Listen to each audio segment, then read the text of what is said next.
Satu nama membuat kafilah gemetar, perampok keji yang tak disangka. Kelak menjadi ulama paling bertakwa di Mekah. Di bawah langit Khurasan abad ke-8, Fudail bin Iyad memerintah kegelapan. Pedangnya adalah hukum dan ketakutan adalah bayangannya. Tak ada yang berani melintasi jalur Abiwad tanpa menyerahkan harta atau nyawa. Dia adalah penguasa gurun yang hatinya sekeras batu hitam.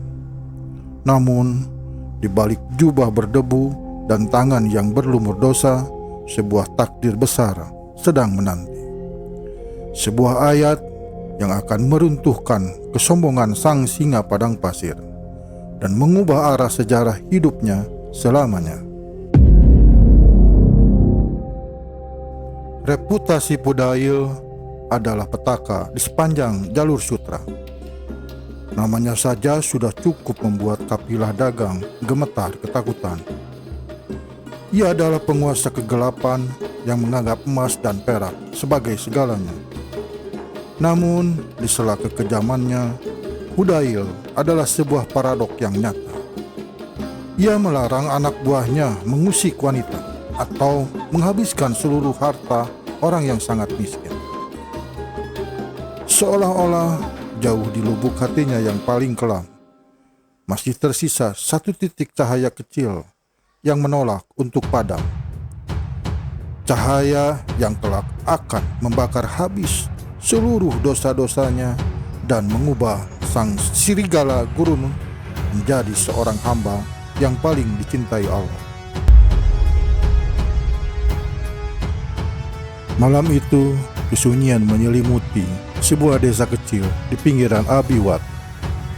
Fudail bergerak lincah seperti bayangan, memanjat dinding sebuah rumah dengan niat yang jauh dari kata mulia.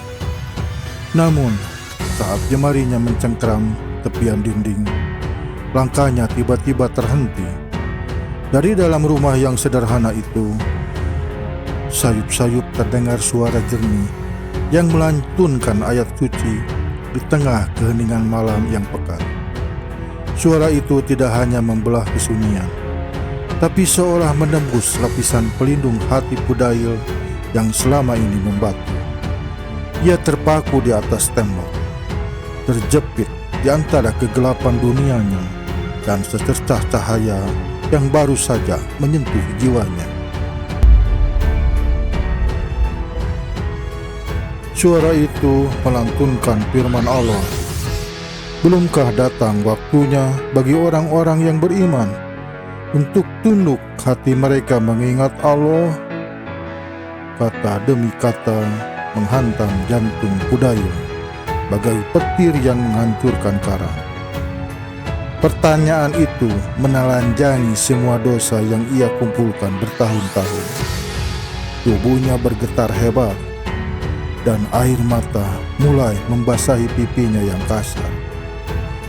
Kesadaran datang seperti fajar di tengah badai.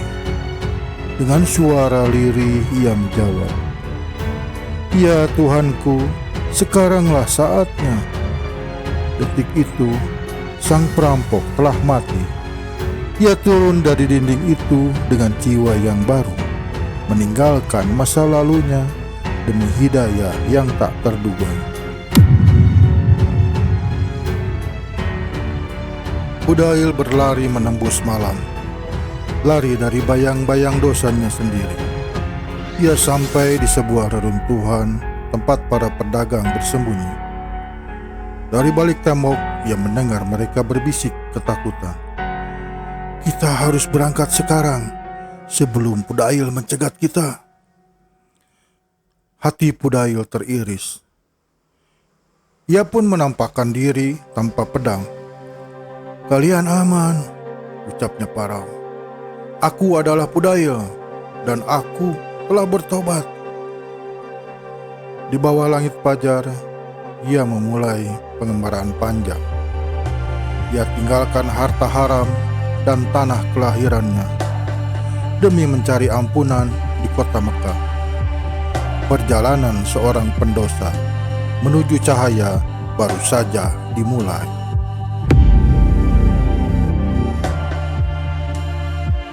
Waktu mengubah sang serigala gurun menjadi ahli ibadah dua tanah suci. Fudail bin Iyad kini berdiri di Ka'bah sebagai ulama yang paling disegani kesucian jiwanya. Tutur katanya sanggup membuat Khalifah Harun ar-Rasyid menangis terseduh-seduh saat diingatkan tentang akhirat. Keikhlasannya bertaubat mengangkat derajatnya menjadi rujukan umat. Tangan yang dulu berlumur dosa kini sibuk membimbing jiwa-jiwa yang haus akan kebenaran. Hidupnya menjadi bukti nyata bahwa rahmat Allah jauh lebih luas dari samudra dosa manusia manapun. Dari kegelapan terdalam, ia menjelma menjadi pelita bagi dunia. Kisah Fudail adalah monumen harapan. Ia mengajarkan bahwa satu detik kesadaran tulus mampu menghapus hitamnya masa lalu. Jangan pernah memandang rendah seseorang karena dosanya, sebab kita tidak tahu seberapa indah akhir hidup yang Allah siapkan untuknya. Pintu taubat tidak pernah terkunci, ia selalu terbuka bagi siapa saja yang berani melangkah pulang. Jika seorang perampok besar seperti Fudail bisa menjadi kekasih Allah, mengapa kita harus berputus asa? Mari kita akhiri perjalanan ini dengan satu tanya. Belumkah datang waktunya bagi kita untuk kembali?